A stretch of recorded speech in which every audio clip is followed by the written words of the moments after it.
Halo semuanya, selamat datang di Bioprogress, channel yang membahas tentang materi biologi dan segala hal yang berkaitan dengan biologi. Pada video ini kita akan belajar tentang hereditas manusia.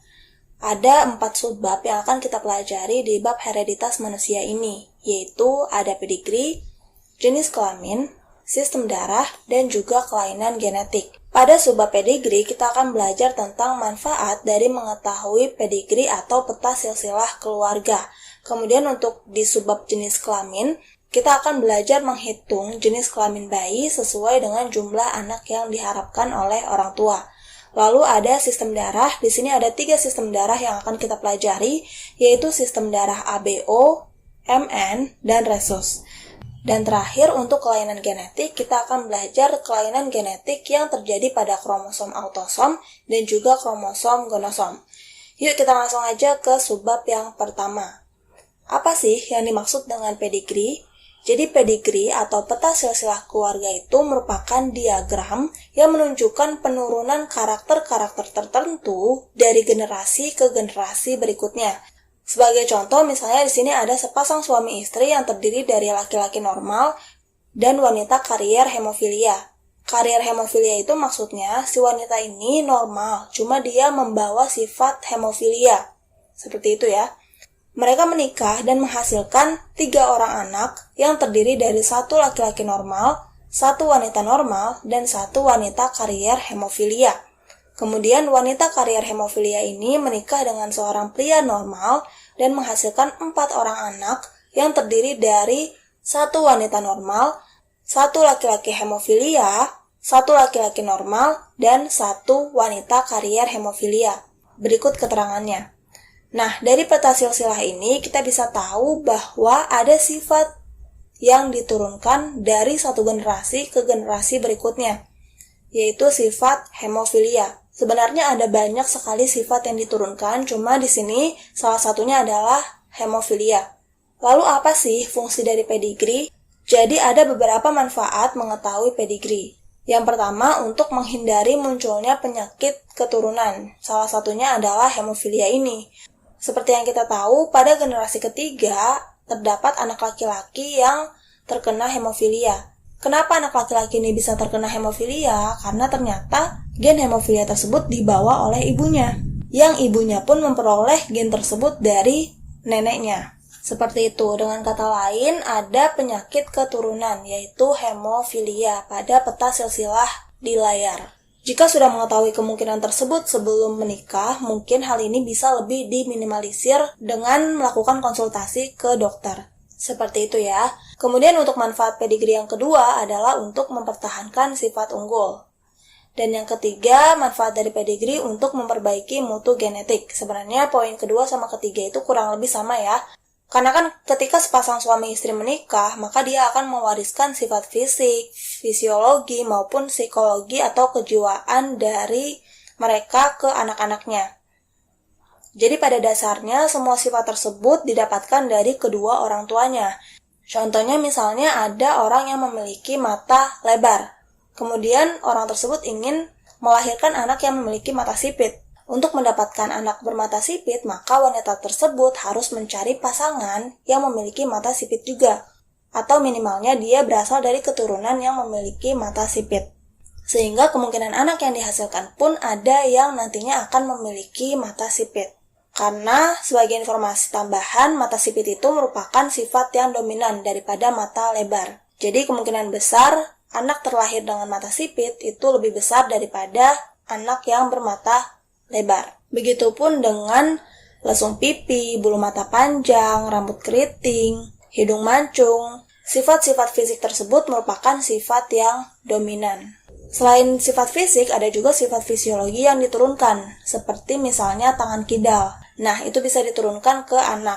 Selain sifat fisik dan fisiologi, ada juga kejiwaan atau psikologi yang bisa diturunkan ke anak. Oh iya, IQ juga bisa diturunkan ke anak ya. Jadi misalnya ada kedua orang tua yang cerdas. Kemudian orang tua tersebut memiliki anak yang kemungkinan anak tersebut juga memiliki IQ yang cerdas juga. Akan tetapi, hal ini tidak mutlak ya. Hal ini juga bisa dipengaruhi oleh berbagai faktor, seperti penyakit, gizi, kemauan belajar, itu bisa juga mempengaruhi tinggi rendahnya IQ seseorang. Jadi bisa merupakan keturunan, tapi itu sifatnya tidak mutlak. Oke, kurang lebih seperti itu untuk materi pedigree kita. Sekarang kita lanjut ke materi tentang jenis kelamin manusia. Seperti yang kita tahu, jenis kelamin pada manusia ditentukan oleh kromosom seks. Berdasarkan kromosom seks, manusia dibagi menjadi dua jenis kelamin, yaitu XX untuk wanita dan XY untuk pria. Apabila ketika pembentukan gamet kromosom X pada wanita bertemu dengan kromosom X pada pria, maka hasilnya adalah anak perempuan. Tapi, jika yang bertemu adalah kromosom X dari wanita dan kromosom Y dari pria, maka yang dihasilkan adalah anak laki-laki. Dari sini, kita bisa simpulkan bahwa kemungkinan seorang anak lahir sebagai perempuan maupun laki-laki adalah sama, yaitu sama-sama 50%. Nah, sekarang kita coba belajar teori kemungkinan pada jenis kelamin. Menghitung kemungkinan pada jenis kelamin, kita bisa menggunakan rumus L plus P pangkat N, di mana L-nya itu merupakan kemungkinan lahir anak laki-laki, yaitu sebesar 50% atau setengah. P-nya itu kemungkinan lahir anak perempuan, nilainya sama, yaitu 50% atau setengah. Dan N itu merupakan jumlah anak yang diinginkan. Sebagai contoh, misalnya sepasang suami istri menginginkan 2 orang anak. Berarti kita bisa pakai rumus L plus P pangkat 2. 2-nya itu dari 2 orang anak, gitu ya. Nah, jangan lupa rumusnya ini harus kita jabarkan. Jadi L plus P kuadrat itu sama saja dengan L plus P dikali L plus P. Hasilnya adalah L kuadrat ditambah 2LP ditambah P kuadrat. Begitupun seterusnya. Jadi misalnya ada sepasang suami istri yang menginginkan 3 orang anak. Berarti kita bisa menjabarkan rumus dari L plus P pangkat 3. Gitu. Begitupun dengan 4 orang anak. Berarti kita bisa menjabarkan rumus L plus P pangkat 4. Nah, untuk pengaplikasian ke soalnya, kita langsung aja latihan soal ya. Jadi misalnya, Roni menikah dengan Rini. Mereka berencana memiliki 4 anak yang terdiri dari 2 laki-laki dan 2 perempuan. Berapa persen kemungkinan harapan keluarga tersebut? Nah, di sini kan mereka berencana memiliki 4 orang anak. Berarti kita bisa memakai rumus yang L plus P pangkat 4. Lalu, kemungkinan anak yang mereka inginkan adalah 2 laki-laki dan 2 perempuan. Nah, perlu kalian ketahui bahwa setelah kita menjabarkan rumusnya, kita hanya perlu mengambil angka yang sesuai dengan soal. Pada soal kan yang diinginkan adalah 2 laki-laki dan 2 perempuan. Jadi kita hanya mengambil rumus yang 6L kuadrat P kuadrat.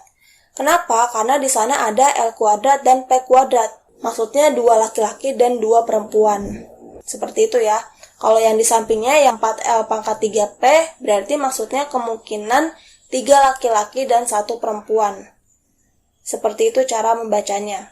Jadi di sini rumus yang kita gunakan adalah 6L kuadrat P kuadrat.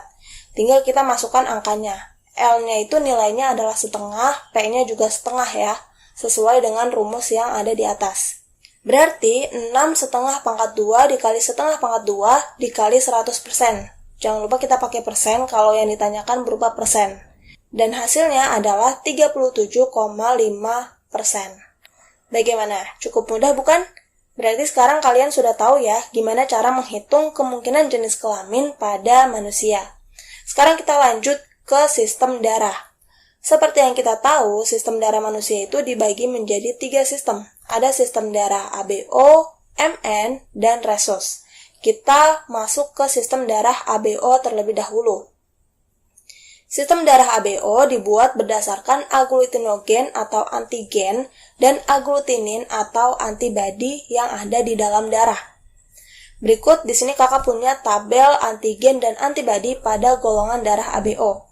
Kalau berdasarkan sistem darah ABO, manusia memiliki 4 golongan darah, yaitu ada A, B, AB, dan O. Pada tabel baris pertama, agglutinogen dari golongan darah A adalah A, sedangkan agglutinin dari golongan darah A adalah beta atau anti-B.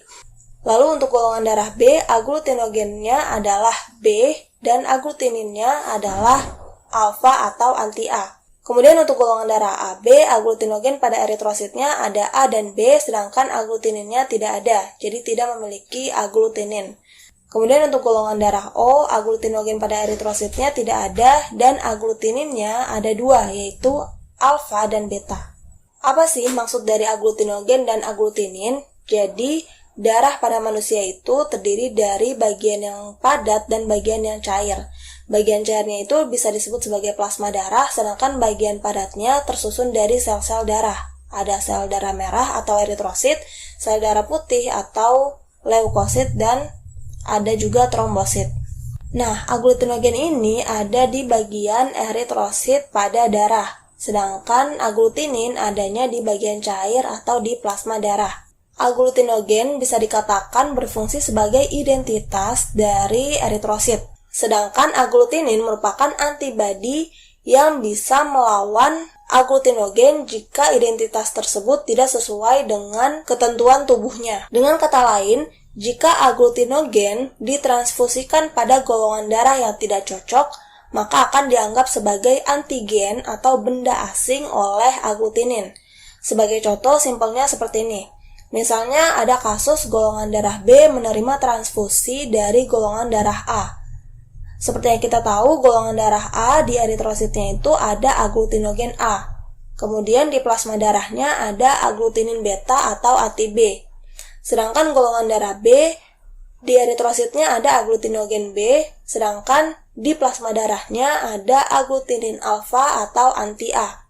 Jadi ketika golongan darah A ingin mendonorkan darahnya ke golongan darah B, maka yang terjadi adalah aglutinin dari golongan darah B akan melawan atau menghancurkan eritrosit dari golongan darah A, sehingga menyebabkan terjadinya penggumpalan.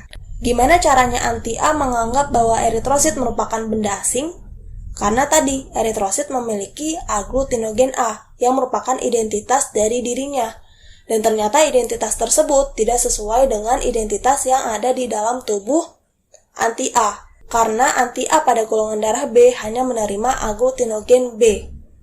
Gitu. Jadi ketika aglutinogen A masuk ke dalam tubuh orang bergolongan darah B, maka itu akan dijadikan sebagai benda asing dan langsung dilawan oleh anti-A. Sehingga terjadilah aglutinasi atau penggumpalan. Oke, kurang lebih seperti itu ya. Jadi golongan darah A hanya bisa menerima donor dari golongan darah A juga. Begitupun dengan golongan darah B hanya bisa menerima donor dari golongan darah B juga. Berbeda dengan golongan darah AB yang bisa mendapatkan donor dari golongan darah A, B, AB maupun O. Oke, kurang lebih seperti itu untuk proses transfusi darah. Sekarang di sini kakak punya tabel fenotip dan genotip untuk golongan darah ABO. Untuk fenotip golongan darah A memiliki dua macam genotip, yaitu A homozigot dominan yang terdiri dari IA-IA dan A heterozigot yang terdiri dari IA-IO. Begitupun dengan golongan darah B yang memiliki dua macam genotip, yaitu B homozigot dominan dan B heterozigot. Lalu untuk golongan darah AB, genotipnya adalah IA-IB dan golongan darah O, genotipnya adalah IO-IO. Huruf I di sini merupakan lambang dari isoaglutinogen ya. Sekarang kita coba latihan soal ya. Misalnya ada sepasang suami istri yang bergolongan darah AB dan O. Bagaimanakah kemungkinan golongan darah anak-anaknya? Berarti parentalnya yang kita punya adalah IA-IB dan IO-IO. Lalu kita silangkan. Kita pakai kali pelangi ya, seperti biasa. Jadi F1 yang dihasilkan itu kita kalikan IA dan IO. Hasilnya adalah IA-IO. Kemudian kita kalikan lagi IA dan IO. Hasilnya adalah IA-IO juga. Jadi di sini kita punya 2 IA-IO. Selanjutnya kita kalikan IB dan IO sehingga menghasilkan keturunan IB-IO. Lalu kita kalikan lagi IB dikalikan dengan IO, hasilnya adalah IB-IO. Jadi di sini kita punya 2 IB-IO. Nah, dari sini kita bisa mendapat kesimpulan bahwa kemungkinan golongan darah anaknya adalah golongan darah A dan golongan darah B dengan rasio 50% banding 50% atau 1:1. Oke, sekarang kita lanjut ke sistem darah MN. Sistem darah MN ini dibuat berdasarkan antigen glikoprotein atau bisa kita sebut glikoforin A, di mana antigen tersebut terdapat pada membran eritrosit atau di permukaan sel darah merah. Ada dua macam antigen glikoforin, yaitu antigen glikoforin M dan antigen glikoforin N. Berikut kakak punya tabel fenotip dan genotip untuk golongan darah MN. Untuk golongan darah M, dia punya genotip LMLM, golongan darah N, genotipnya LNLN, dan golongan darah MN, genotipnya adalah LMLN. Kita langsung ke contohnya aja ya. Misalnya seorang wanita bergolongan darah M menikah dengan laki-laki bergolongan darah N. Bagaimanakah kemungkinan golongan darah pada anak-anaknya? Caranya sama seperti sebelumnya, jadi parentalnya kita kalikan LMLM dikalikan dengan LNLN. Tinggal kita kalikan seperti sebelumnya caranya, dan kita akan memperoleh hasil 4LMLN. Jadi golongan darah anaknya adalah MN. Lalu kita bisa lihat pada tabel, di sana ada reaksi terhadap anti-M dan anti-N. Untuk golongan darah M, reaksi terhadap anti-M-nya itu adalah positif. Sedangkan reaksi terhadap anti-N adalah negatif. Jadi positif di sini maksudnya reaksi tersebut menimbulkan penggumpalan atau tidak cocok ya. Tapi perlu diingat, sebenarnya golongan darah MN ini ditransfusikan dari manusia ke manusia itu tidak akan bahaya. Yang bahaya itu jika ditransfusikan dari selain manusia. Seperti ini misalnya. Jadi transfusi sistem darah MN, kalau misalnya ada manusia bergolongan darah M, mentransfusikan darahnya ke golongan darah N atau M, itu tidak jadi masalah. Transfusi tersebut akan berhasil. Akan tetapi, jika ada manusia yang memiliki golongan darah M, kemudian darah M tersebut disuntikkan ke kelinci, sehingga tubuh kelinci membuat antibodi dari M, dan darah kelinci tersebut diambil kemudian ditransfusikan ke manusia yang memiliki golongan darah M. Nah, hal ini bisa menimbulkan terjadinya penggumpalan. Maka transfusinya akan gagal. Kegagalan transfusi ini disebabkan karena kelinci sudah membuat antibodi terhadap golongan darah M. Jadi ketika ditransfusikan ke manusia yang memiliki golongan darah M, maka itu bisa menimbulkan penggumpalan. Kurang lebih seperti itu. Sekali lagi kesimpulannya untuk golongan darah MN, jika ditransfusikan dari manusia langsung ke manusia, itu aman. Sedangkan kalau ditransfusikan lewat perantara, contohnya kayak kelinci ini, hal tersebut bisa menimbulkan terjadinya penggumpalan. Oke, kita lanjut ke sistem darah terakhir, yaitu sistem darah resus. Sistem darah ini dibuat berdasarkan antigen yang ada pada eritrosit monyet resus atau Macaca mulata. Jadi awalnya resus ini ditemukan pada monyet ya. Dan ternyata setelah dilakukan penelitian, resus ini juga ditemukan pada sebagian eritrosit manusia. Makanya sekarang untuk golongan darah juga ada resusnya ya. Jadi misalnya A positif berarti maksudnya golongan darah A dengan resus positif. Seperti itu. Nah, di sini kakak punya tabel fenotip dan genotip untuk golongan darah resus. Jadi hanya ada dua tipe aja, yaitu golongan resus positif dan resus negatif. Resus positif dibagi menjadi homozigot dominan dan heterozigot. Kita langsung ke contoh soal. Misalnya, ada wanita resus positif heterozigot memiliki suami resus negatif. Bagaimanakah kemungkinan golongan darah anaknya? Berarti kita silangkan antara ibu yang memiliki resus positif heterozigot, yaitu R besar R kecil, dikalikan dengan suami yang resusnya negatif, yaitu R kecil R kecil. Kita kalikan, berarti F1 yang dihasilkan itu R besar H kecil dikalikan dengan R kecil H kecil, hasilnya adalah R besar H kecil R kecil H kecil. Kemudian kita kalikan lagi R besar dengan R kecil, hasilnya adalah R besar R kecil juga. Jadi kita punya 2 R besar R kecil. Lalu kita kalikan R kecil dengan R kecil, hasilnya adalah R kecil R kecil. Kita kalikan lagi R kecil dengan R kecil, hasilnya adalah R kecil juga. Jadi kita punya 2 R kecil. Maka bisa kita simpulkan bahwa kemungkinan golongan darah anaknya adalah resus positif dan resus negatif dengan perbandingan 1:1. Nah, perlu kalian ketahui, resus positif dan negatif pada wanita itu sangat berpengaruh terhadap keselamatan anaknya. Jika wanita memiliki resus positif, insya Allah anak-anaknya itu akan lahir dengan selamat. Akan tetapi akan menjadi kendala ketika wanita memiliki resus negatif. Jadi misalnya contoh soal yang kedua, ada wanita yang memiliki resus negatif menikah dengan suami yang memiliki resus positif heterozigot. Lalu bagaimanakah kemungkinan golongan darah anaknya? Sebenarnya untuk soal yang kedua, itu sama aja ya. Kita kalikan antara resus negatif dengan resus positif. Cuma jenis kelaminnya beda. Kalau yang sekarang resus negatifnya itu wanita, sedangkan resus positifnya adalah pria. Nah, F1 yang dihasilkan adalah 1:1 untuk resus positif dan resus negatif. Di sini, jika bayi yang akan lahir memiliki resus negatif, maka bayi tersebut semuanya akan lahir dengan selamat. Akan tetapi, jika bayi tersebut memiliki resus yang positif, maka yang selamat itu hanya anak pertama resus positif saja. Jadi, anak ke-1 yang memiliki resus positif akan lahir dengan selamat, sedangkan anak kedua, ketiga, keempat, jika memiliki resus positif juga, maka akan mengalami erythroblastosis fetalis. Apa sih yang dimaksud dengan erythroblastosis fetalis? Jadi, erythroblastosis fetalis itu merupakan penyakit anemia akut karena sel-sel darah mengalami hemolisis atau sel-sel darah merahnya rusak. Kenapa bisa rusak? Karena hal ini berkaitan dengan antibodi pada ibu. Jadi kurang lebih peristiwa erythroblastosis fetalis seperti ini ya. Seperti yang kita tahu, bayi yang ada di dalam kandungan itu memperoleh nutrisi dari ibunya. Nutrisi tersebut akan ditransfer lewat darah ibu yang kemudian akan diantarkan ke darah anak. Akan tetapi perlu kalian ketahui, walaupun ibu menghantarkan nutrisinya lewat darah, tetap saja darah ibu dan darah anak itu tidak akan bercampur. Karena antara darah ibu dan darah anak ada pembatasnya, yaitu plasenta, sehingga darah ibu dan darah anak tidak akan bercampur. Kemudian anak akan memperoleh nutrisinya lewat tali pusar. Jadi misalnya untuk peristiwa ini, ibu memiliki resus negatif, sedangkan anak memiliki resus yang positif. Untuk kehamilan pertama resus positif, hal ini tidak akan menjadi masalah karena ibu belum memiliki antibodi untuk resus positif. Antibodi tersebut baru akan terbentuk pasca ibu melahirkan.